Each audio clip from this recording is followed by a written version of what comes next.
ating pagputol. Ayan na po, tapos ko na putol yung ating mga tubular. Dito naman po tayo sa ating magiging patungan. Ayan, gumamit po ako dyan ng 3/4 marine plywood po yung aking ginamit dyan mga idol. Yan pong marine plywood na yan, tira po yan sa ating ginawang sound box. So, tinago ko para naman po mapakinabangan ko at magamit ko iba pang project mga idol. Ayan na nga po, natabas natin gamit yung ating circular saw. Ayan, doble ingatan po kapag po tayo gumamit ng circular saw mga idol. Kailangan po dyan yung control. Kailangan po kontrolin po natin para naman po hindi tayo madisgrasya. Ayan.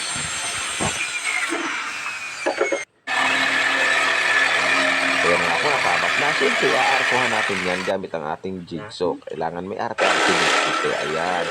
Naarkuhan ko ng mga idol para naman maganda po sa tingnan. Ayan.